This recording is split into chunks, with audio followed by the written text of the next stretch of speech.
Welcome, NoDQ Galaxy, to a brand new edition of the NoDQ review number 202. I am Virtue, the moderator, being joined by this week's elite panel of the NoDQ review. And as we sit here right now, Roman Reigns is still the champion, but will he be by our next show? I guess you're going to have to stay tuned this weekend to Clash at the Castle to find out. So, gentlemen, what's going on? Walter Cruz, I will start with you. I'm doing well. Always happy to be on these videos to steal Big Brother G's saying. Thanks again. Off a week and came back the next week, so I'm just ready to do this. All right, here you are. And there is Big G, who may or may not be happy to be here. You never know these days. By the end of the show, you can tell he just wants to sign off. What's up? I'm doing pretty good. Sunday is our 1-year wedding anniversary. Shout out to David Southworth and Aaron Riff for being there. That was an awesome time. Sorry, Jeff, you couldn't make it. I know. Other than that, I'm doing good. I'm ready for this weekend. A lot of professional wrestling / sports entertainment. Other than that, like I always say, let's get this ball rolling, baby. Big G, I'm hoping to be out of here by 9 o'clock p.m. Eastern as well. I only got 3 topics today, so maybe it's possible. But you never know with the NoDQ Galaxy. You know, and they could be asking you questions at the end. So who knows where we're going to get to. Jeff Meacham, what's up? I thought you were done and retired, or was that just your show? That was my live talk wrestling show that ended up not happening yesterday or Tuesday. And rumors of my having gone to jail for killing Aaron are grossly exaggerated. No, it was more of a decision just to not do the live stuff to give myself the allowance to have my schedule be flexible at Disney when it does happen. But that'll be Tuesday. Other than that, I'm here for while I can be. How about that? And we have the big topics to talk about. So I'll be back to you shortly. Yes. Aaron Rift sitting in front of the white wall, gray wall, whatever that is. But the new digs. Yeah, you're up in the sky or something. What's going on? I'm doing pretty good. Last night was an interesting live stream during AEW Dynamite. Hopefully things will be civil between myself and good old JM Jeff Meacham. Virtue loves the controversy. Well, wait, I missed it last night. What happened? Just give me a quick synopsis. You missed it, yeah. You guys have heat with each other? Is that what's going on? We're good. We're totally 100%. What was it over, though? Was it over wrestling? No. Oh, ultimately not. I'll go watch that video and find out. Yeah, sure you will. Anyways, Psycho Jet Black. Psycho Jet Black did a $2 super chat. Very good. Okay. Thank you. Psycho Jet Black says, "Hey Jeff, is it hot enough for you?" It is 110 degrees. This is bullshit. I am not happy. I am melting my fat ass over here. Oh, yeah, right now, actually, I'll actually be accurate with the weather, unlike the weather people. It's actually 105 right now, but it got to 111 today out here. I mean, now you guys know why he was the way he was during that stream. Well, yeah, I was so cranky from having been out the previous night in less than 110, dealing with back-to-school bullshit, and yeah, it was a cranky ass. What do you want? Interesting. Why were you even on? I thought Aaron did those streams solo. What was the big... I wasn't on the stream. I was in the chat room, and I got wound up. I'll tell you one thing. As a parent, forget Christmas. The happiest time of the year is back to school. It's like an extra babysitter. It's an extra babysitter, man. No, I disagree, because when your kid is 14, doesn't want to go to back to school night, and nobody else available, you got to truck your ass over across town to do it. And when, for some reason, they schedule this kid's schedule at period 1's in the A building and period 2's in the T building, you got 5 minutes to truck your 300-pound ass across campus. Yeah, it's a little problematic. Yeah. So that was where I was Tuesday instead of doing talk wrestling. That's why I wasn't doing talk wrestling on Tuesday, because they had me sculling around campus like a freaking teenager. Is this the Jeff Meacham review? Yes, it is now. Are you guys ready to start the topics? Aaron, anything else before we get do have started? a few more super chats. Now, Walter always sends in one at the beginning just because he's a cool guy. He's the big baller of NoDQ. Sorry, Big G. Said, say yes to NoDQ, like, share, hashtag, stick to my shtick. There you go. So thank you for that, Walter. And I just wanted to give a few shout outs to the early birds that tuned in at the beginning of the live stream. You guys get a special shout out. Caleb Jacob sent in a $2.11 super chat. Says, I am excited to see The Fiend again. in WWE. We're going to get to that later. That's the main event, right, Virtue? Yes.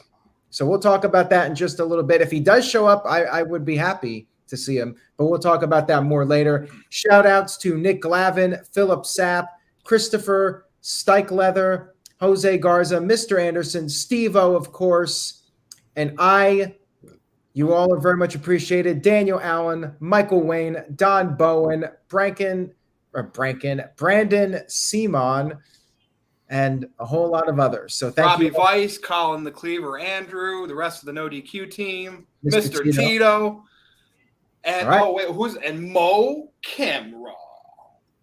Anyways, he's not here though. Shout out to him, right? He's gonna come in and He's heckle. here in spirit, Aaron. Yeah, he's gonna come here and heckle at some point. Talk about how terrible WWE is, how terrible Roman Reigns is, the whole 9 yards.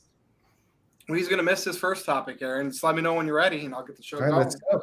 First topic, Jeff Meacham. I'm coming to you since I do not know what your controversy in the AEW stream chat was last night for Aaron Rift, but our topic is: should Tony Khan, our good buddy Tony Khan, the longest reigning CEO in wrestling today, should he? This is a serious question though that needs discussed. Last week we talked about the future of wrestling, Triple H, Tony Khan's AEW, where is it going to go? But should Tony Khan hire somebody that knows about wrestling? And I'm not saying go hire Jim Cornette, go hire Vince Russo. I don't care who it is. There has to be somebody out there, Jeff Jarrett, somebody that he can hire as his Bruce Pritchard that can just help him with some of the things he doesn't really understand about the wrestling business. And I think that's a legit question, Jeff Meacham. Don't you? And I think he should. Yes. And it could be somebody we wouldn't even fathom to think of, but that would have knowledge of the wrestling business. Billy Corgan. I don't know. Go. Well, it was all over social media today with the little blurb that got out there, him talking about Punk and Thunder Rosa. He needs a media coach is what he needs. He needs somebody that can go out there and talk for him, speak for him, because he needs to not keep putting his foot so far down his damn throat he's going to choke himself. He looked so bad today on that media call, just the shits. As far as the actual writing of the wrestling, again, I don't necessarily have a problem with the majority of what's going on with AEW Creative or whatever the hell you want to call it, but I also think there's definitely something that needs to be said and addressed as far as his appearance to the media, because he comes off looking like he doesn't know what he's talking about. And it's funny, they call himself the longest reigning CEO in wrestling today. Billy Corgan actually bought the NWA 2 years before AEW was formed. So there is that. I think he needs to learn to find that line between being a fan and being encouraging of his talent and of his product and looking like he's looking the last couple days. And he was riding that line like a show pony for the longest time, and now he's crossed over it and fallen on his face, and it looks bad. So hopefully they can find somebody that can coach him properly. Now, Mr. Tito said Jim Ross. We know how much of a big Jim Ross fan Mr. Tito is.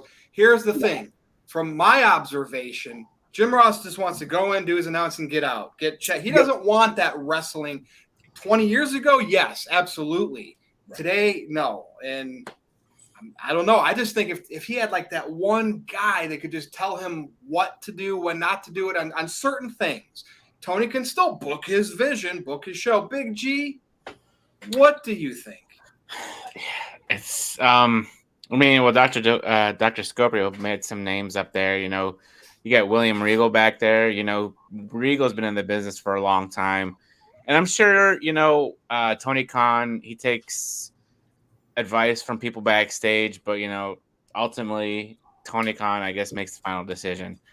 And it's like I said before, we're not there in person to see what happens, so we really don't know what's going on back there with. Well, the dirt sheets tell us everything. Sean Sapp.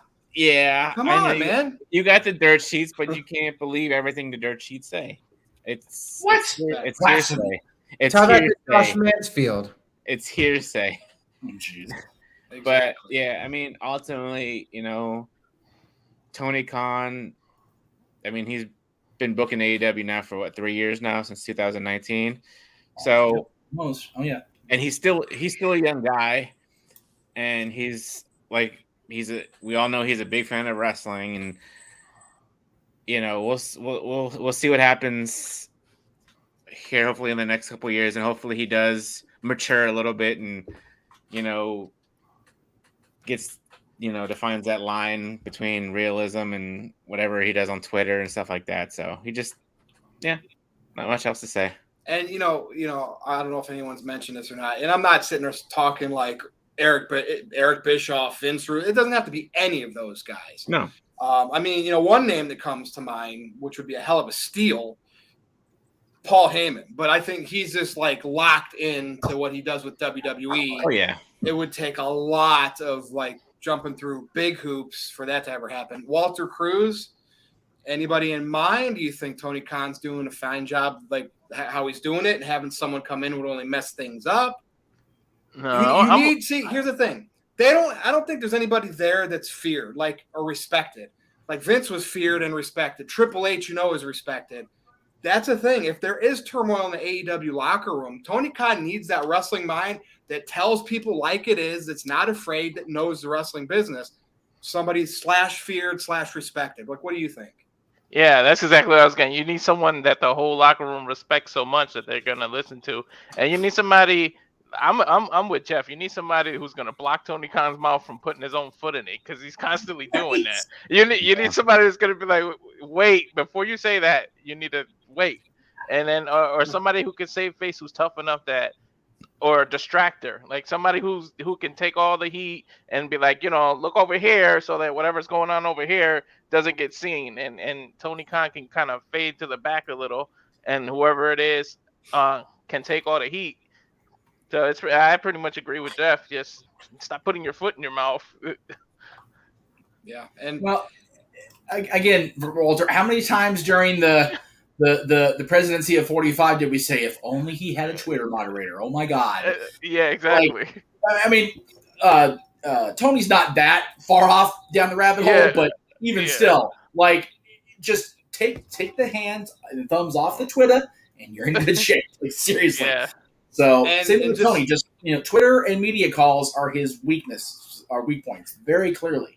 But Steve-O knows, anything can happen in wrestling. He's like, Paul Heyman ain't leaving WWE. Okay, well, this isn't the Vince McMahon era anymore. It's Triple H era. And Tony Khan could give him the biggest, fattest check that he's ever seen, even more than WWE would pay him. You're telling me the guy that Paul Heyman is wouldn't go for that payday? Anything is possible. You never know. And of course, right now he's locked in with WWE, doing what he's doing with Reigns. But you don't know a couple years from now what could happen, especially in this new landscape. Anything can happen. After Vince retired, there's no such thing as never. Yeah. Never's not a word anymore. It doesn't exist. It just doesn't. We got to get Aaron Riff's thoughts on this. First off, before I get to that, what is everybody drinking tonight, Jeff? Oh, I am putting more money in Dwayne Johnson's pocket, clearly, because he needs it. He's fallen on hard times here lately. So I'm drinking the Zoa. What is this? Zoa Zero Sugar Wild Orange. What do you have, Walter? I had Starbucks, but I got rid of the cup before the video. No free advertisement there, New buddy. York Meltzer? New York Seltzer rhymes with Meltzer, and this one's root beer flavor. It's basically like clear soda. And there's tons of flavors. This was around in the 80s. Coke bought it out, hit it for decades, and it's back, baby. So if you ever see New York Seltzer, they're pretty pricey. They're like $5-6 bucks for 4 of them. Try them. They're good. Seriously. Jeff, you're putting money in Dwayne's pocket. I'm putting money in Stone Cold's pocket. I've got my. There you go. Nothing wrong with that either. Now, normally I'm repping Pepsi, but my brother-in-law works for Coke, so I got the Coke Zero right here. There you go. Aaron's drinking Coke on the air. Everybody make a note of that in the log. It's happening. He did the thing. On September 1st at 8:15 p.m. we told you never say never. Aaron, we've been together 20 years. I don't think you've ever had a Coke on the air that I recall. Ever. No. But speaking of Coke, no, I'm just kidding. Psycho Jet Black said, one guy Tony Khan should never bring in is Hulk Hogan. True. I think that's highly unlikely in all likelihood. Jeff is like covering up his shirt. Right. That- Well, considering that Tony banned him and his wife from the shows, I don't think it's going to happen. And by the that's way, when- I'm just referencing the memes. I go on Twitter, and anytime there's a post about Tony Khan, people always post this photoshopped image of him as Scarface. that's, Oh my God! that's, Right. That's when Tony TNA Khan. died when they brought Hulk Hogan and Bischoff. So I would stay away from that at all costs. Yeah, but unfortunately, it wasn't a riddled, bullet-infested death. It was a slow, agonizing, cancerous doom. Oh my God! But you know what? They're still floating around right now. Hey, exactly. They're still around 20 years later. So Yeah, they're the cockroaches of the wrestling business. Wow. They just survive anything. that's right. Psychojet Black also sent in a $5 super chat. Says, I can only see AEW growing if they are featured on a major streaming platform like HBO Max, Hulu, Amazon Prime, or Disney Plus while still being on cable. I don't Well, see That's HBO Max. that's where we are today. I mean, that's where WWE is. So No, you're right. that's a good point. We talked about that, I think, on here and on Open Mic Night. Once this Warner Brothers Discovery HBO thing hashes out and they finalize that they fix the merger, whatever the hell they're going to do it, then they'll start moving things. Right now, they don't want to add anything new to the streaming platform because they're going to cancel it in next year and have to revamp everything. So why add more shit? I could be wrong, but doesn't TNT have their own app? An app, yes, but they're under the Warner umbrella, which, like I said, this Warner Bros. Discovery thing is bigger than, people didn't realize how big the merger with TBS and Time Warner was until it was far too late for anybody at WCW to actually do anything about it. So they're being, everybody's being really cautious with all these mergers now, especially with AOL and how it bottomed out so bad. All right, so I want to say this about Tony Khan. And Jeff, you made a great point. I think he could definitely benefit from having some people to advise him on what to say and even how to book the shows. The comments he made about Thunder Rosa, I completely understand where he's coming from because Thunder Rosa, she's not a great talker. If she went out there for 8 minutes on the microphone, it might be rough. But by only giving her 30 seconds, you're basically saying the women's title really doesn't mean anything. You could have at least given her a segment in front of the crowd. She could have talked for 2 minutes. It doesn't need to be 8 minutes. I think that Tony Khan saying that sets a bad example for the women's division, and it basically shows that it's not important. CM Punk is the guy that's important. The women's division, they're only worth the 30 seconds that Thunder Rosa got when she said she was injured. So that's my takeaway from that media call. And it's a terrible precedent being set now that he did that. Yeah, because what are the other women thinking? They're like, well, shit. Seriously, we talked tonight about how with the drama with Britt and Thunder Rosa backstage, and all of a sudden, Thunder Rosa's being cut down by the head of the company on a media call. Britt's probably sitting back there going, everybody else is going, oh shit, maybe I'm next. Yeah. Just to sum it up, I think he could benefit from having some more people working with him. I wonder if he's just starting to crack under the pressure. When AEW first started, it was a fresh concept and he had a wave of momentum. People were very enthusiastic about AEW, and more, like when AEW first started, I rarely saw people talking negatively about it. But now you see people constantly ripping on AEW more than ever in its history. And I wonder if it's starting to get to Tony Khan and he's starting to feel the pressure of the numbers not growing. Like they're doing fine. The problem is that he signed a ton of people. They have a bloated roster now. In 2020, they had a lot less people and they were doing similar numbers. So, hey, 2 million or $1 million for 2 weeks in a row now, though, right? And according to our good buddy Dave, it was against a tennis match that 4 million people watched. I mean, baby steps. I give him credit. He did a noble thing by this during the pandemic. He's not releasing anyone, and he kept everybody under contract. But they're starting to bite him in the ass now. Yeah. All right, we do have a few more super chats, and Mr. Anderson, I did not miss the super chats. Just so you guys know, anytime there is a super chat, I star it on StreamYard, and I can always doing it. I can verify it. So I do have them starred. Psycho Jet Black, are you guys Jeff, you guys able to see the starred comments? Yeah. I can see them. I just can't show them on screen. I can't click them, but I can see them. Oh, Yeah, we can see them. yeah. I wasn't sure if you guys could, but you That's guys a know. new thing as far as I know, because it used to be if I was in a room I wasn't controlling, I couldn't see any of this shit. So they must be updating it as they go here, which is fine. I don't mind, but yeah, it's just different. Psycho Jet Black says, "Why is it hard for Tony Khan to say no comment? Well, why even bother doing a media call if you're not going to answer the questions?" Well, Right. well I get what he's saying though. It's the problem. It's like you said, Aaron. It's one thing to simply say, I just felt that the Punk needed more of the platform, but to elaborate as much as he did is what got him in trouble. You just like one of my dad's famous sayings: state your name, state your business. And you should be prepared for any questions regarding like Thunder Rosa, anything that might be deemed controversial. Maybe he should develop a character and kind of like work people during these calls instead of being so open and honest. I don't know. Do something different. Dixie Carter. Yeah. No, we don't need another Dixie Carter turned into Dixie Carter on TV. That was horrible. No, he doesn't have to be on TV, but I mean, for these media calls, at least do something like that. You don't have to be the open and honest person you are.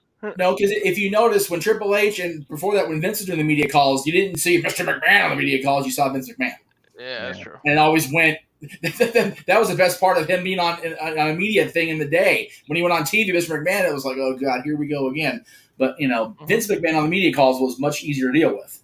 Yeah. So, but especially if you're a stockholder, you don't want to deal with Mr. McMahon. It's ridiculous. That's true. Mr. Anderson sent in $2. He says, "How about the best in the world, Shane McMahon, to help Tony Khan?"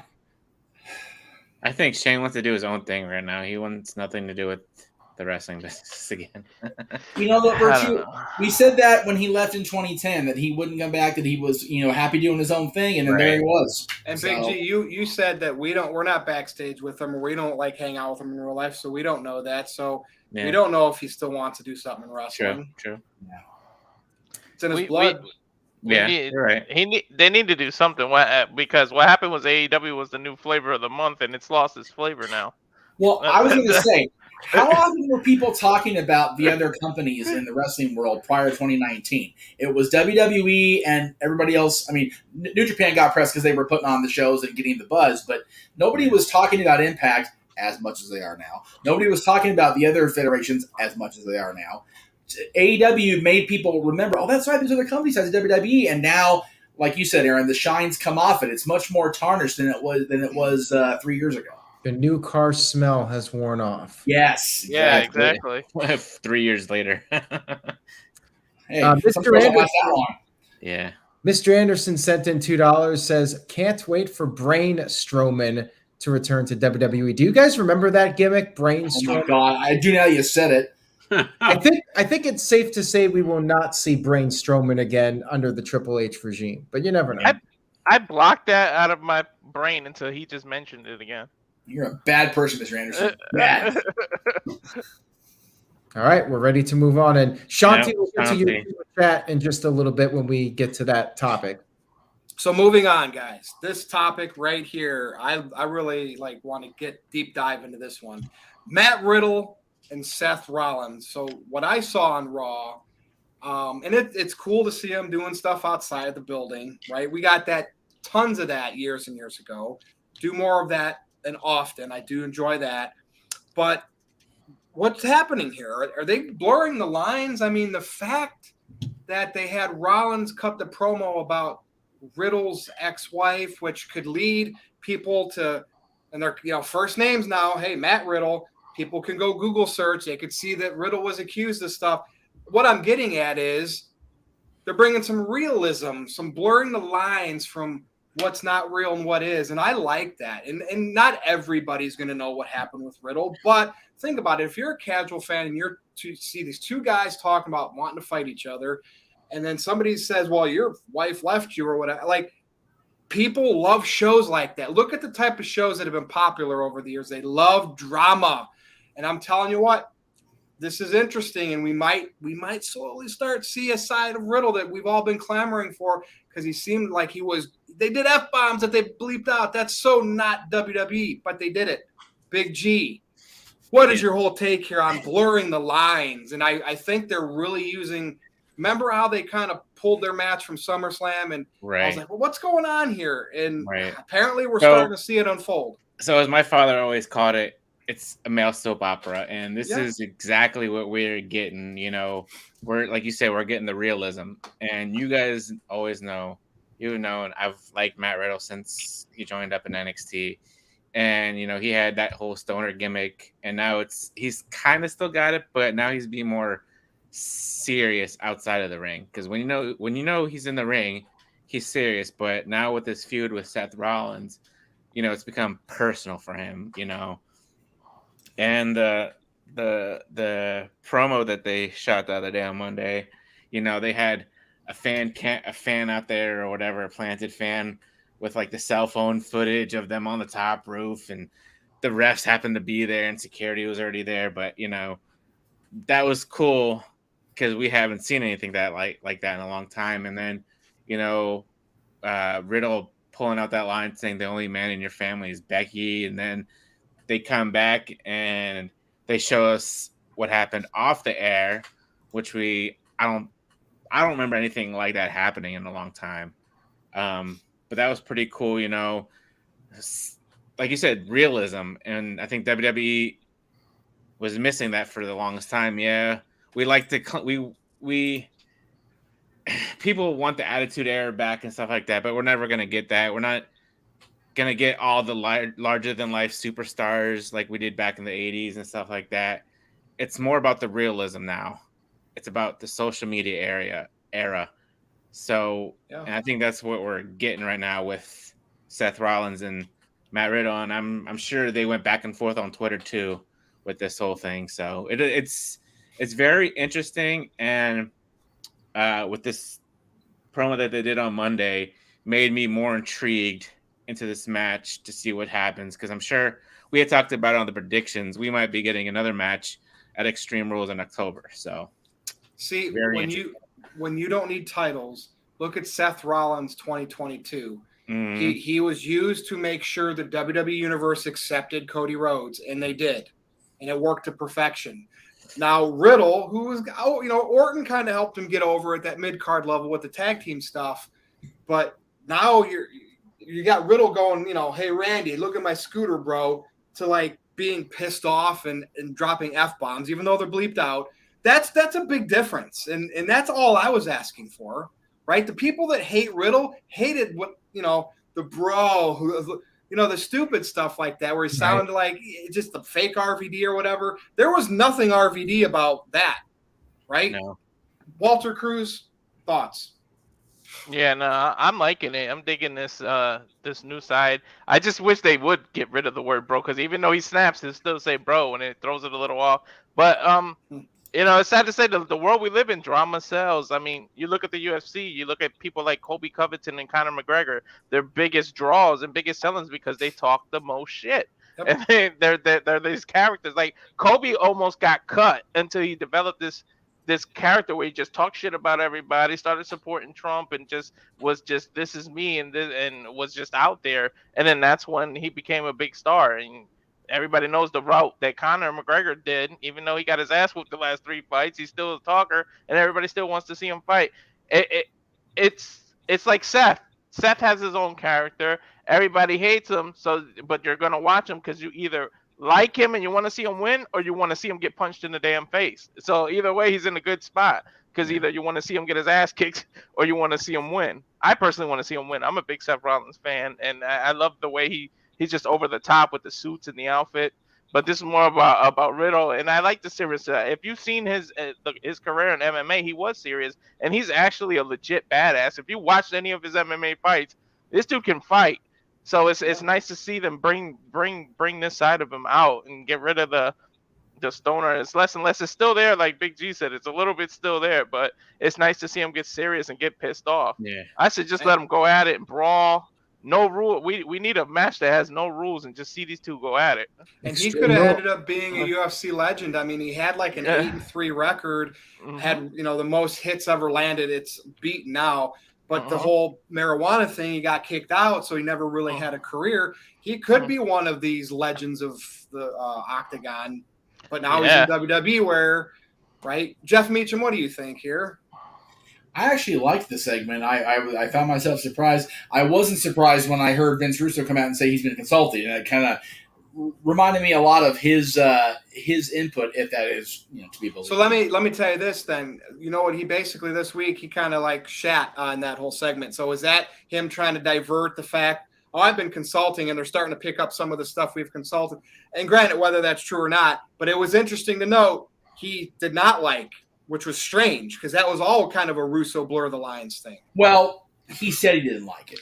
He also said that he's been consulting. So again, Russo is notorious for making it the old bait and switch. Well, just so you know, too, Stevie Richards was part. It was not just Vince Russo; it was a trio of guys that was working with the USA Network. And Stevie Richards, he just doesn't throw his name out there with lots. I'm starting to believe it a little bit more. But again, it could have been 2 conference calls on Skype. And you know what I mean? We'll give you a couple $100 a piece. What do you think? You know what I mean? That it could have been something as easy as that. But nonetheless, we're talking about a weird angle like this now on TV, a Vince Russo type angle. Yeah. I found it funny that both the major shows had the F-bomb drop this week. I found that kind of ironic. I'm sure Ace using it on Wednesday had a lot to do with it being used on Monday, but that's I could just be putting something out there that's not really there. I like it they're turning Riddle more serious. Like everybody said, he was very much a freaking great value version of Rob Van Dam there for way too long. They needed to get that guy more serious. He is a legitimate MMA fighter. If you watch his stuff, he could, like you said, he could have been one of the best ever if it just he kept his course straight, and he didn't. But I am intrigued now what's going to happen with the Rollins feud, and I'm also intrigued once Randy comes back, because his whole path to getting more serious was because of defending Randy's name while Randy's been gone. But then they heard a lot about Randy. There was some in the chat room that said maybe Randy turns on him. It's like, well, maybe, but you have to believe the end game. Maybe it is until WrestleMania next year when it's out here, is the two of them one-on-one. But I'm a fan of the slow burn if it ends up being him and Orton. It's just, where is this going to go beyond Extreme Rules when we'll probably get like this unsanctioned shenanigans? Well, we will see what happens because their match is Saturday night or whenever it happens. Saturday day over there. Yes. All right, Aaron, over to you on this. I love the trash talking. I remember back in 2016, SmackDown Live was on a roll. They had the wrestlers just throwing out insults. The crowd was oohing and awing. I love that. I love when they take the shots at each other and they diss each other. That's what makes it fun. That's what makes me want to see them fight. I think that segment on Raw was fantastic. I loved it. I love that side of Riddle. I like seeing him show more of an edge and have that attitude. And I'm hoping he loses at Clash, so we'll continue to see him be angry and feel like he really needs to step it up. And we could very well see like an Extreme Rules match between them. And the idea was mentioned during the predictions video for Clash that, well, what about a Hell in a Cell match with these guys? Like, that's something they could definitely do that would be fitting. A Hell in a Cell match would definitely make sense for them to settle their feud. I'm enjoying it, and I'm curious to see where it goes next. And I want to see more of that kind of stuff on WWE television. Now, we do have a few super chats here. Oh, real quick, Aaron. Sorry to Roman and Drew, but I think that Riddle and Rollins is going to be the best match on the show. As long as they're given enough time to tell the story. But, man, am I looking forward to that. I think Gunther can give a run for that money, too. Gunther and Sheamus. I basically said those 3 matches were going to be the best ones of the show. Mm-hmm. I expect Riddle and Rollins to be the best, but we'll see. Mr. Anderson said Riddle's promo with Seth Rollins was great for business. We'll see. It was. It reminded me a little of like how Talking Smack used to be, like the way it was all over. Yeah, the damn show. Yeah. Yep. And Psycho Jet Black says, "Hey, Aaron, is the new generation era coming back?" These guys love just throwing it $2 just so they can get their freaking attention on the air. It's cute as hell. Keep them coming. That's fine. That's it. We expect a handful of questions for Big G at the end of the show. Well, if we see a blue cage, then maybe you're onto something. I actually like Colin's suggestion. Put him in a pit fight. Yeah. Like they had at NXT. I like that. Yeah, on the main roster. And hey, with Triple H in charge now, we may see some more of the NXT gimmick matches on the main roster, like the Fight Pit. And maybe. Yep. Right, you never know. All right. Shanti sent in a $5 super chat, says, with Braun coming, can you see him bringing in this control your narrative into the WWE? No. Possibly bringing back EC3. No. Also, can we bring back the EC3 jokes from Psycho Jet Black? Although, put a pause on that for a second, Aaron. Was Triple H the one that kind of brought EC3 into NXT? Yeah. I don't know, man. Things could get interesting. I don't know if they would do the whole catch your narrative. I mean, think about it. Wouldn't that be something, though, if next thing you know, they both show up on Raw and they got to CY? What? Because that would be something Vince McMahon, because he didn't have his fingerprints on it, would never allow to happen. But Triple H, hey, I don't know. We'll have to see the talent show up first, and it's one piece at a time. So let's see and we're going to talk about this, if Strowman shows up Monday, like they say. I don't know if EC3 the NWA. EC3 just started the program on the NWA show this week. So I don't know if EC3 can rise from the type of burial he got in WWE. I mean, it was brutal. Like, they really didn't care about that guy. He made it very clear on the exit, and then when he started the CYM, and now he, like I said, he was on the NWA pay-per-view this last weekend and on NWA Tuesday, so he's perfectly fine where he is. Braun coming back, I don't think will influence EC3 coming or not. I mean, if he wants to go back, that's one thing, but he seemed content with his presentation on over the weekend and on Tuesday night's Power. So, and Walter, Karrion Kross, look what they did with him before he got released, and he's back now. True. Psycho Jet Black sent in a $5 super chat, so he's delivering with the EC3 comment. Says, I think EC3's greatest problem is that we thought Vince would push this guy to the moon, but then realized we don't know what Vince really likes. I don't think Vince knew what he liked. Yeah. I don't see why EC3 didn't get it. He's got the look. He's a big, muscular guy. He's got an attitude problem. That's like Vince McMahon 101 back when EC3 came to WWE. Kayfabe, he was Dixie Carter's nephew. Well, right. That killed him in WWE's eye. Like, you know what I mean? Well, but the thing is, when he left, he was Derek Bateman. Who the hell's Derek Bateman? Exactly. So, if that's the reason that he got buried, then that's very much also Vince McMahon. I think back in the day in the Indies, in PA and Ohio here, he was called the Deviant. That was his name, the Deviant. So, you know how wrestling goes. Another great, it's like Vince McMahon is one of, like, at least what we've been told and what he said himself, he likes the deviants of the world. He likes using that on his TV shows. So everything EC3 did would have been perfect for Vince, except the fact that he was Ethan Carter, Dixie's nephew. Another one I'm shocked by is Bobby Roode. Like, I'm shocked he didn't get a bigger push. He's like, it might be age with him because he's a little older, or maybe because he was so well established in TNA that they didn't want to push him. But I'm totally shocked that Roode isn't a bigger star than what he is. I mean, he was so big with the Glorious song when he first debuted, and then it was just like nothing after that. Seriously, Walter, I was at an NXT house show in Bakersfield. Yeah, I went to Bakersfield on purpose. Don't anybody hate on me. And it was Bobby Roode and Shinsuke Nakamura for the championship. That entire crowd was doing both those songs. I'm like, I'm in the middle of literal friggin' nowhere here in California, and both guys were just over like Rover. And then Bobby Roode got called up, had the gimmick for a little while, and then just... I don't know. Where are we at, Aaron, anymore? Or are we moving to the main event?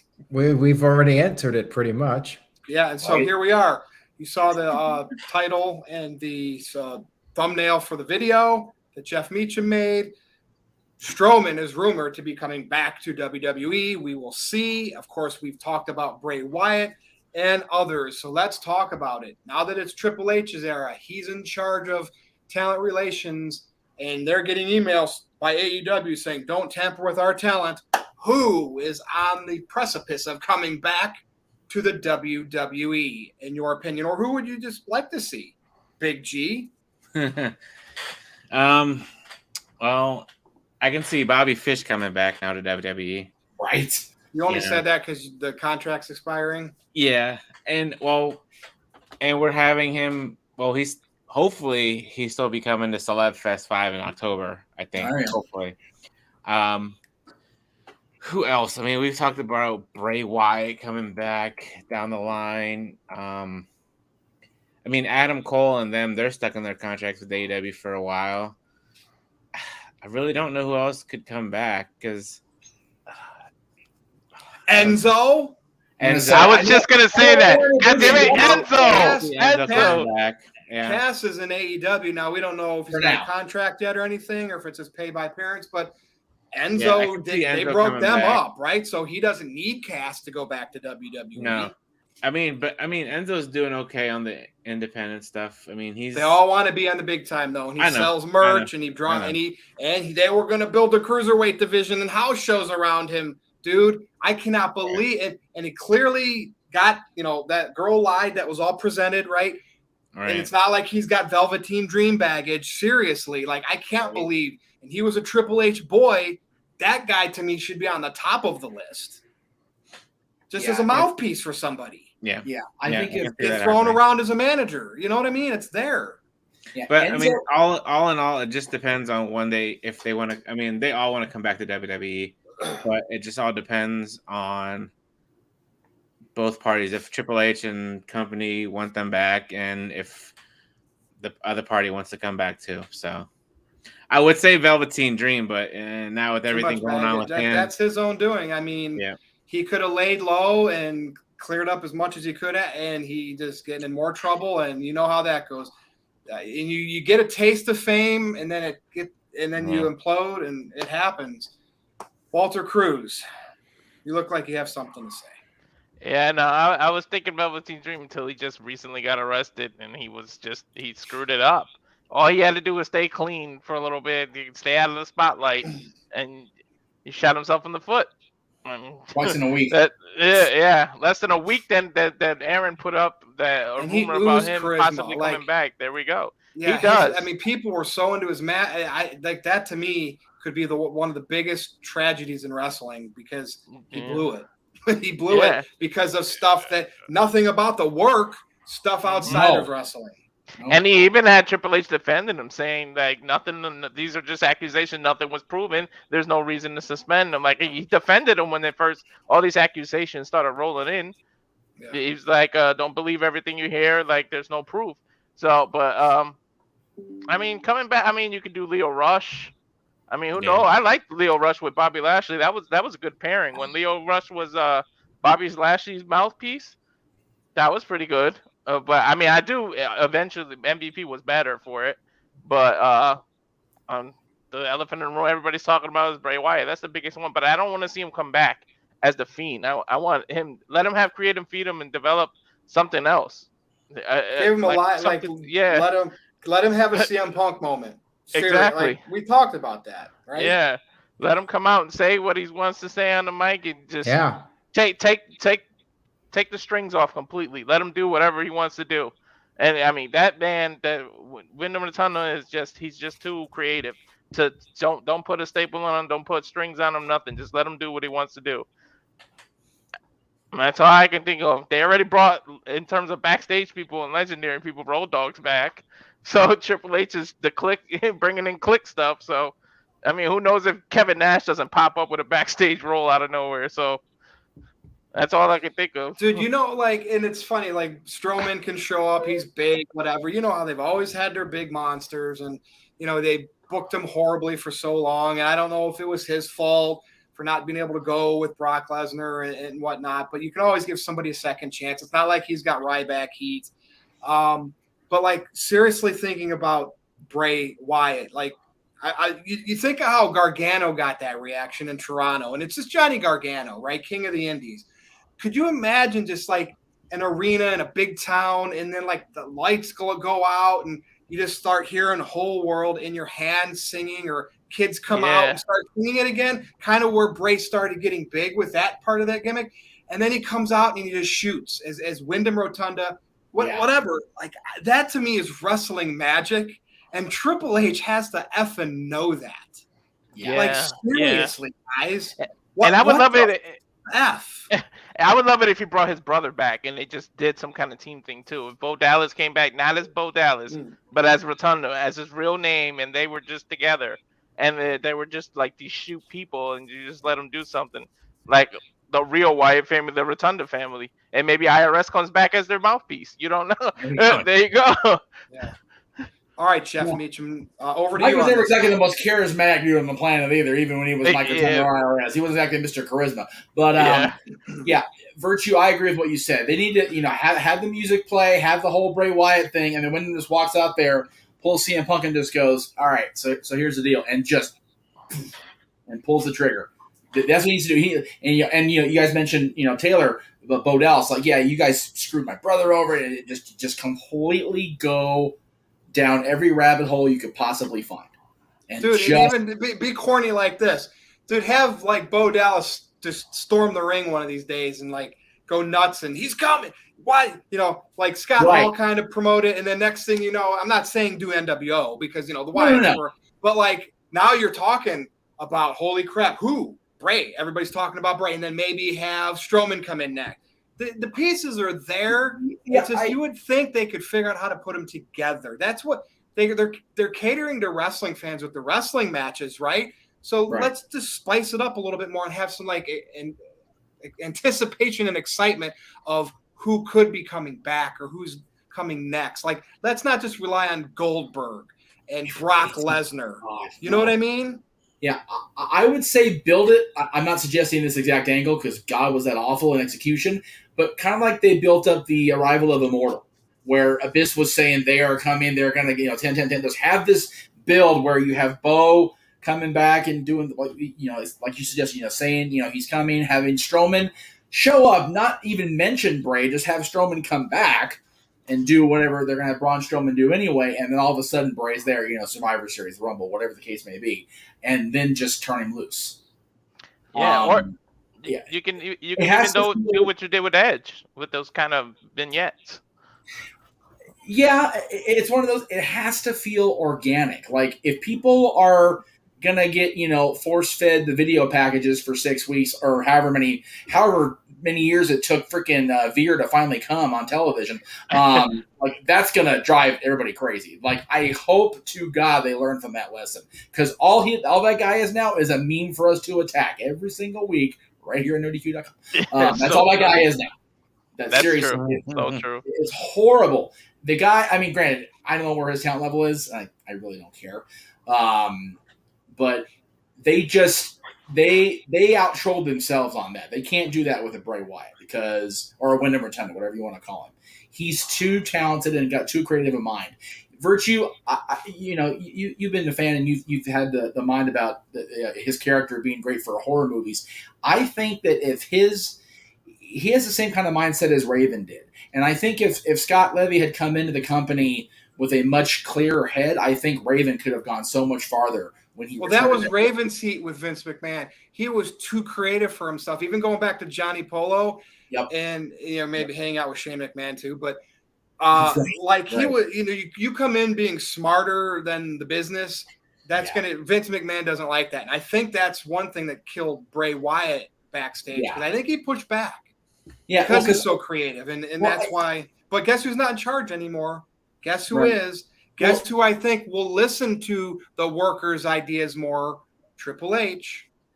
Well, and that's the difference. Triple H, once. I was going to say, Triple H was a worker for so long that he's in that rare spot where he has the perspective of both now.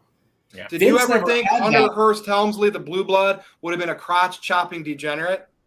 No. Yeah, no. Neither did I at that time before we saw it. If you'd have told me in '95 when that guy walked in on a wrestling challenge to face Buck Zumoff that he would have been the WWF champion throwing cross chops even a couple years later, I'd have laughed in your face, called you an idiot. There was no way. Hunter's got that perspective. Vince, always wanted to be one of the boys, but his father, you can't, and then he booked himself into the thing with Austin, but he was never ever one of the boys. Hunter went from being one of the boys to now he's the guy. when Raven came in as Johnny Polo, he was fresh off just doing talent, wrestling. What was it, Scotty the Body or Flamingo or some stupid shit in WCW, whatever it was. But yeah, he was too smart for his own good. You made a great point there, Virtue. I think if they let Wyndham Rotunda come in and don't completely turn him loose and be too smart for his own good, but just harness what they have, it could be something really special. It's just a matter of what they do. And Strowman coming back would definitely be a good muscle for him. Yeah. Well, Aaron Rift, over to you now. Here we are Flamingo, thank you. We're talking about who could come back to the E. There are a lot of possibilities as far as who could be brought back. Now, first up, Bray Wyatt. Mr. Anderson sent in $2, says Bray Wyatt and brother Bo to take on the Usos. I like that. I would like to see Bray Wyatt come back with like an Undertaker American Badass type overhaul. Not being an American Badass, but just a character that's more reality based than what he was doing before. And I would like to see Bo Dallas come back. We never got that tag team. I'd like to see the two of them together. I love that idea of him coming out and doing like the work shoot promo, venting about the past in WWE and making it reality based. We were talking about Seth Rollins earlier, Riddle, how they were blurring the lines. Have Bray Wyatt come out there and just talk about the previous regime and say it's a new era. Bring in his brother. Talk about how they never took his brother seriously before. The two of them could possibly go after the Usos. And Psycho Jet Black sent in a $2 super chat, says, who should Bray Wyatt's first feud be with in WWE? And I could see him and Bo Dallas being a tag team and being a threat to the Usos. That's one possibility.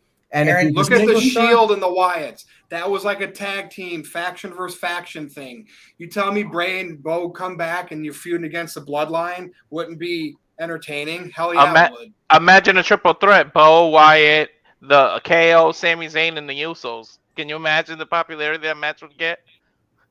People would be into it. Yeah, Jeff. Aaron, can you do me a favor and star the tribal thieves comment about tickets to come back to in a little bit? Or that works. Oh, I was going to look at the venue, but that's okay. Well, what's your question?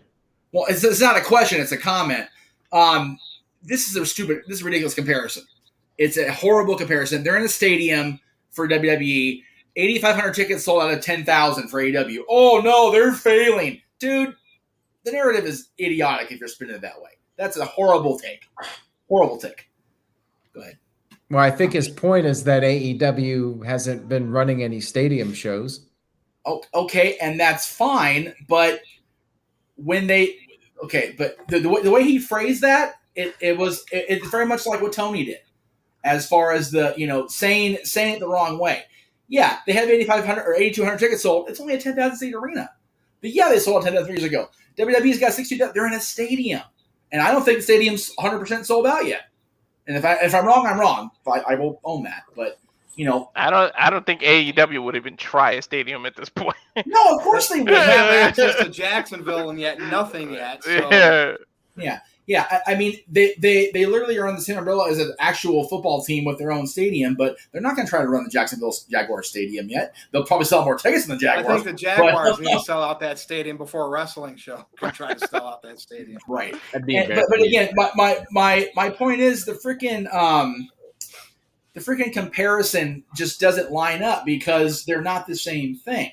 If AEW tried to sell out a stadium with that many people and then I would totally be in line with him, but that was just a poor take. Anyways, we went way off topic here with a non-super chat comment. Well, sorry, it just caught my eye. I apologize.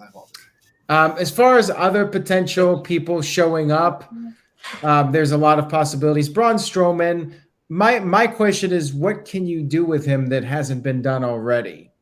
I mean, he's in great shape. That's one thing. So maybe if you come back, just push him as a monster again. But we've already seen that. We've seen him tip over trucks and do all these crazy feats of strength. What else can you do with the guy? So I'm curious to see. It's an interesting rehire if it ends up being the case here. And it pretty much seems like it's going to happen. I just wonder, like, of all the guys you could bring back. To something, Aaron. Think about what you just said. Why would what would they do with Strowman? Could that rumor be the ticket back for Bray Wyatt because they might put because of the history of the Wyatts? That's where I'm thinking it just doesn't make sense for Strowman to come back based on what's happened unless it's for a bigger reason. I don't know.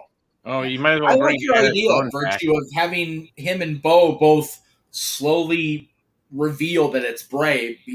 Where's what's his name? Is Redbeard signed with anybody, or is he just by appearance? He makes appearances, and you can have a great tribute with that for Harper too. I don't know, but go ahead, Aaron. Back to you. Yeah, you could bring back the Wyatt family. You got the 3 guys that are available. That's a possibility. And Bobby Fish was mentioned earlier, like him and Roderick Strong. Somebody mentioned that they could come out to the old Undisputed Era music. That would be interesting. I'd be fine with that. Some people might get pissed off if they did that, but I would be fine with that. It's WWE's song. It's a cool song. Why not? I wonder if people would get mad if they did the boom, but hey, it'd be fun. They were talking about Drew coming out to his old song, so why not that? I'm still hoping that happens. I really am. Psycho Jet Black sent in a $5 super chat. Says 2 guys that will not show up on WWE are Cryback and Alberto Del Dipsheet. Also, I still want to see Bray trash the Hell in a Cell match with Rollins. I agree with the second part. I want to see Bray talk about that, however he addresses it. I'd be surprised if they brought back Ryback. Even now, it wouldn't surprise me if Alberto came back. Even now. Hey, here's one name that's not a wrestler: Jim Johnston, or even CFOs. We need some good theme music in WWE. Yeah, I want Rick the Model Martel to come back just to manage the male models. I really do. It just fits. It's too perfect. I want that arrogance music back. Damn it, that's all I want to hear. And then, as far as female competitors go, there's talk about Emma possibly coming back. She just wrapped up with Impact Wrestling. Her boyfriend right now is Madcap Moss. That seems like that could be a possibility. Maybe they'll give her character a chance this time. Just let her be Emma like she was in NXT. Like when she was wrestling Asuka. Like that's all she needed to be. Right. Yeah, I think it needs to lean much more toward the Tennille gimmick than going back to the Emma thing. That was so bad. Yeah. So as long as they keep it a good middle ground with Tennille, I'm okay with that. Yeah, and maybe never say never. If Paige is cleared to wrestle again, they bring her back. That would be cool. She left on good terms, so why not? Don't bring back everybody, though. Like, my fear is that they're going to end up bringing back too many people. And that was kind of the problem with Tony Khan for a while. Like, it seemed like he started relying on every week for a little ratings pop, bring in somebody. And I hope Triple H doesn't fall into that same pattern. Like, people are buzzing about Karrion Kross coming back, Dakota Kai, Dexter Lumis. Now we're just going to keep bringing back people every week. And before you know it, you're going to bloat your roster again. So that's my concern. You and I condemned it for right when it happened, when Impact started bringing in Angle and Cage. And it's like, man, they're signing the guys that are either problematic or seem like they're burnt out or having trouble. And people will shit on Hogan, and rightfully so, about Impact. But the real decline was when they started not relying on only the originals and started getting the buzz from, Kurt Angle coming in or re-signing, staying. You don't need to have a buzzword guy every single time. And then from within. One of your major reasons is you said budget cuts. You keep signing and bringing back everybody, thinking you're going to blow the budget again. And then you'll have to do a major cut. Yeah. It's interesting that Nick Khan, like all of a sudden, are allowing some of these people to come back and they're signing them. And we don't know what they're signing for, but they're probably like, holy crap, we probably didn't really need to let these many wrestlers go over the last 15, 20 years because Vince was laundering all that money. You know what I mean? Let him pay it all back out of his personal funds and restitution, and now we can use that to bring wrestlers back. Well, you never know. Maybe everybody's contract got restructured. They're not making the same amount. Yeah, like Braun Strowman. Apparently, he was being paid a lot of money and like a very hefty contract, and that's why they justified cutting him. It was like $1.2 million a year or something like that. Yeah. Well, how many millions of dollars over the last how many years that Vince has to now account for? That's a lot of people getting cut. Just saying. Yeah. Oh, and another name, Bronson Reed, is somebody that never even got a chance on the main roster, and he was a Triple H guy too. Yeah, he kind of did the thing in New Japan and Impact for a little bit. Now he's kind of waiting and seeing too. Yeah, so it wouldn't shock me at all to see him come back. All those names we mentioned, I could definitely see being brought back at some point sooner than later. But you make a good point, Aaron. Don't oversign and overinflate your roster and pull a Tony, because then we've got people like in WCW going up having 80 people on the roster and having 40 of them on TV. Like, that doesn't work. Right. And that's what causes the booking problems, because now you got too many people and you don't know what the hell to do with them. Exactly. And that's exactly where we end up. But I'm shocked that after all these years that it's too late now, but I'm surprised that they never gave Victoria another chance. Yeah, it might be too late now because of her age, but it's a shame about her. What'd you say? Victoria. Well, he said Victoria. Yeah. It's too late now because of her age, but I'm just shocked they never gave her another chance. So the question here from Matt, he sent in $2, is WWE making a comeback? Virtue, their numbers are up. Well, comeback. Where have they failed? Like, other than TV ratings went down, but they've expanded globally the past 10 years beyond.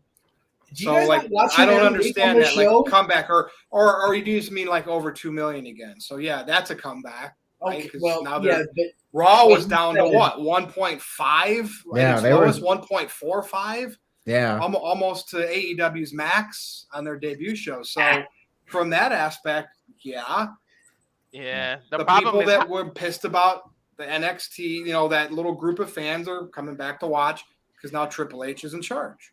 I was gonna say, how much of it we called AEW a baby, and there was just an interest to see where they go. How much of this is just, it's Triple H's era, we got to see what's gonna happen, and then it slowly goes right back to the norm because everybody's like, and they give up on it. There's still Vince McMahon tendencies in these shows for sure. For whatever reason, if that Bruce Pritchard, we don't know, but Kevin Dunn, but it still has to have enough time, and then. Maybe going into WrestleMania season next year, we can have, hey, how is it? Has it changed for the permanent in all these aspects now? Is it completely Vince McMahon free? In time, we'll know. Yeah. I think it's always going to be some kind of Vince McMahon influence. I mean, it's his son-in-law and his daughter. There's going to be they're going to pick his brain for business reasons.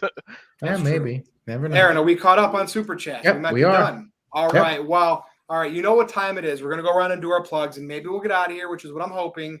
And PsychoJet Black just did a Super Chat. Oh, whoops. Just when you thought it was over, PsychoJet Black sent in a $2 Super Chat, says, what about Will Ospreay and Zack Sabre Jr. to WWE? Well, whenever Will Ospreay's New Japan contract is up, I think that you're going to see both companies bidding for his services. He could end up at either company. I know he's been against going to WWE. He's been publicly saying he's not going to do it, but you guys know that if they make the right financial offer, he's going there. He will go if he feels like he can be a top guy in WWE. I just thought of Zack Ryder. If you bring him back, give him Matt Cardona. Would not shock me with Cody there. Looks forward to that. Yeah. Cody might vouch for him, and Triple H might say, "Hey, this guy's been working his ass off on the Indies, and we can bring him back with his new persona." That would not shock me. Oh, Chelsea Green too. And I'm going to say this because Vince McMahon is not in charge anymore. MJF down the line. More likely than before Vince was still here, right? Cody and MJF are buddies. Yeah, down the line for sure. Down the line. I have to see an MJF Miz feud. We got to. I mean, if Matt Riddle could say the F word bleeped, I'm sure Max can say shit and they can bleep it or whatever. Yep. I mean, Bobby Lashley said shit on Raw and it was uncensored. I was going to say a few times they said shit. So people are like, MJF can't use profanity or anything. Like they could do it and they could censor the F word. Yeah. They censored the F word on TNT when he called Tony Khan a fucking mark. MJF Oh, needs that's to be great. the Joker. And then we haven't seen him since. Way to go, Tony. But maybe we'll see MJF soon. All right, we're going to go around Maybe and do he's our the Joker. plugs. Well, when we get back to Aaron, we'll see if we can get out of here. Big G, go. Yes, you can follow me at nodq.com/BigBallerG. That'll take you to my Twitter page. If you have TikTok, you can follow me there at BigBallerG1988. And as always, I am just happy to be here. And that is it for me. Yay. All right. Well, good to have you here. Walter Cruz. Well, we know my shtick is short. We can do the Twitter at Walter Alex Cruz, and I also have the Instagram at Cowfire Farms. And that's it for me. All righty. Jeff Meacham. Coming up after this on the Jeff Meacham Network, right after this, actually, we're going to be going live with our Clash of the Cast predictions. Watch along for Clash on Saturday, open mic night after that, and watch along for both shows on Sunday. All right. You got work cut out for you there. Noah has work cut out for him. He's going to be freaking mute and probably have laryngitis by the time Monday comes. Poor bastard. Well, Labor Day, he can take a break. There you go. That's true. He loved that tweet by WWE Today Wrestling. He did, and you know what? More than anybody else. I think it's funny that, and again, we were talking about it. They did that with purpose and intent. So, We'll see. All right. Triple H was over their shoulder. He might have been the one logged into the account when they did it. All right, Aaron Rift. We got a few more super chats. No DQ after dark. Sun Goshiku is here. He sent in $2. Y'all's favorite moment of Roman Reigns' 2-year title reign. Virtue, I'm going to go first because you might use this one. My favorite moment is him stacking Daniel Bryan and Edge, pinning them at the same time at WrestleMania. That's my favorite. That visual of him. Pin him. Yep, that's my favorite Roman Reigns moment. Also, the missionary position line that he used. That was a great one, too. Jeff, you're up. Mine actually was being at either Tribute to the Troops or SmackDown, whatever it was, and actually experiencing the entrance live. Because I was at SummerSlam when he faced Cena, and that's 50,000 people, so you're gonna get that feeling. I was in a little bitty arena in Ontario, California, and man, everybody had the one finger up, and the whole place was buzzing. I looked at my brother. I'm like, this guy's a real deal. Virtue's been right all along. This guy is the guy, and I was proud to admit it at that point. So for me, that was my favorite moment. Was that being there live for it. All right, Virtue, go ahead. There's just so many of them, man. That's the problem. That's the problem. Right. It's just so crazy. I could say where he stacked Daniel Bryan and Edge. Remember the promo? I think it was going into this year's WrestleMania. He was on the outside of the ring and he was just real into whatever he was saying. Remember, he was screaming and shouting at the top of his lungs, pointing to the crowd. I was there. Yeah. That's so it's just really hard. I'm just gonna have to just to have an answer. Probably when he showed up at SummerSlam, when it first started, I know that was before the title reign, but he more or less turned heel. That was it. And when he trash talked Jey Uso right before their match on that SmackDown episode, he had him on the stage and he was yelling in his face, that intensity that we hadn't seen from him before. That was awesome. That was great. All right, next. Well, Big G, do you have one? I was there live for 2 SmackDowns when he was Universal Champ, and like Jeff said, as soon as that music hit, instantaneously, everybody was on their feet. I don't think anybody was sitting down. Nope. And then after SmackDown, but keep in mind, Big G, the night after he beat Undertaker, at WrestleMania on Raw, yeah, I remember that. Everybody was on their feet. Oh, right. Yep. And then as far as maybe moment wise and match wise, I think the whole feud with Jey Uso, I enjoyed too. That really put Jey Uso on the map. Walter, anything? Just everything they did with Roman during this 2 years reign is just on the money. It's just on the money. But from SummerSlam, the slick ass microphone catch and the wink, and then from forklifting the ring and the way he fell, he sold the hell out of that. The way he fell back, I think he did it a little too much. He almost hurt himself. So yeah, I would think that one of the moments that slick ass microphone catch is just I told you I'm the tribal chief. I'm the man. I could do anything. Let's give Brock Lesnar some credit on that toss too. Yeah. All right. Psycho Jet Black sent in $2. Says, whose Virtue's better rival, Mo Camera or Mr. Tito? Mr. Tito. Same guy. Tito. Same guy, right? Mo Camera came on or was on before Mr. Tito was. So It's not a rival when one won't come on and actually do the debate. When it's just one Right? person, you can't call it a rival.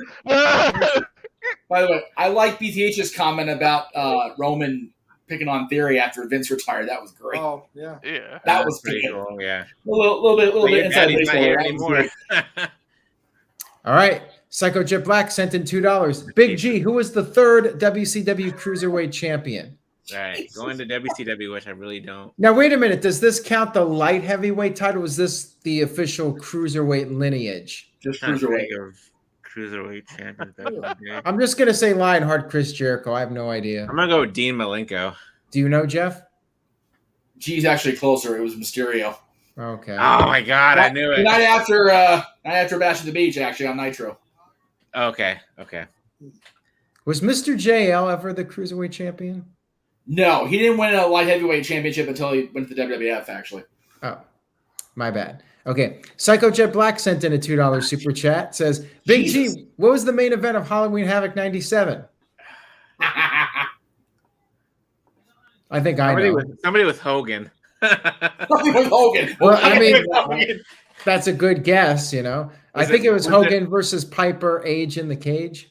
Yes, And that's when Randy Savage jumped off the top, and I think that's what ultimately cut his career short because he like effed up his knee really bad. Well, yeah, because think about it. That slow thing from that point until Bischoff kicked him in the knee in '98, man, he was never the same. No, ever. he wasn't. Yeah, so that was pretty much That's the a end big of ass Randy cage in Savage. Vegas. The only That was reason a why I monster said Hogan was because I know NWO was really back in '97, like really big back in '97. I was like, who can I think of? I was like, because I know it was like WCW, NWO, wasn't it? Halloween Havoc at the time. Okay. '97, it was still just WCW, but NWO was there. Okay. Pretty much every Halloween Havoc that Hogan was with the company for, except '98, he was in a world championship or the featured match. And in '98, it was only because Goldberg was the champion, but nobody saw it anyway, so he was technically in the main event because nobody saw the main event on that show. Right.